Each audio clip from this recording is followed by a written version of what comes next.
বাংলাদেশ গ্রাম পুলিশের বাঁচামারা আন্দোলন শুরু হয়ে গেছে। 29 তারিখ বাংলাদেশের গ্রাম পুলিশের মহা এক সম্মেলনীয় আন্দোলন। এই আন্দোলন ঘিরে ব্যাপক প্রস্তুতি নেওয়া হয়েছে। বাংলাদেশ গ্রাম পুলিশ দীর্ঘদিনের অবহেলিত বাহিনী আবারও তারা জেগে উঠেছে এক হয়ে। এবার তারা চায় তাকে জাতীয়করণ এবং তাদের ন্যায্য অধিকার। প্রয়োজনে তারা রাজপক্ষে রক্ত দেবে, তবুও তাদের অধিকার ছেড়ে যাবে না।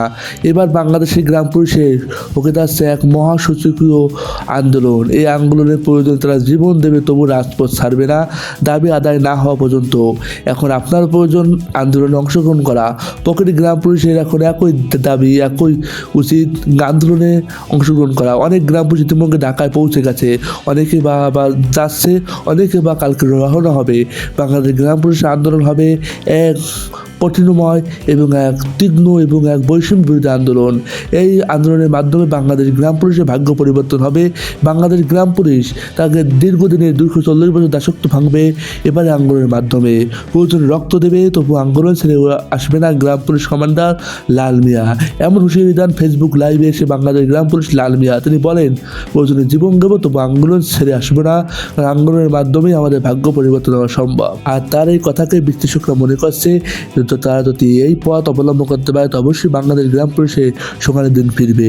এখন প্রতিটি গ্রাম পুলিশের বাংলাদেশ গ্রাম পুলিশের আন্দোলনে অংশগ্রহণ করাই একমাত্র লক্ষ্য হতে পারে, কারণ এই আন্দোলনের মাধ্যমে এই বাহিনীরই ভাগ্য পরিবর্তন হতে পারে। ইতিমধ্যে বাংলাদেশ গ্রাম পুলিশ আন্দোলনের সমস্ত প্রস্তুতি শেষ। 29 তারিখ আগামীকাল থেকে শুরু হয়ে যাবে গণসম্মুখে বাংলাদেশ গ্রাম পুলিশের এক বিশাল আন্দোলন। এই আন্দোলনের মাধ্যমে বাংলাদেশ গ্রাম পুলিশ 240 বছর দাসত্ব ভাঙবে, এমনটাই মনে করছেন বিশ্লেষকরা থেকে শুরু করে সাংবাদিক মহল এবং উপরে রাজনৈতিক ব্যক্তিরা। বাংলাদেশ গ্রাম পুলিশ একটি নির্যাতিত নিপীড়িত বাহিনীর দাসত্ব ভাঙতে হলে অবশ্যই আন্দোলনটি গুরুত্বপূর্ণ এবং এই আন্দোলনের মাধ্যমে বাংলাদেশ গ্রাম পুলিশ পারবে তাকে সোনালি দিন এবং চাকরিকে সরকারি করতে।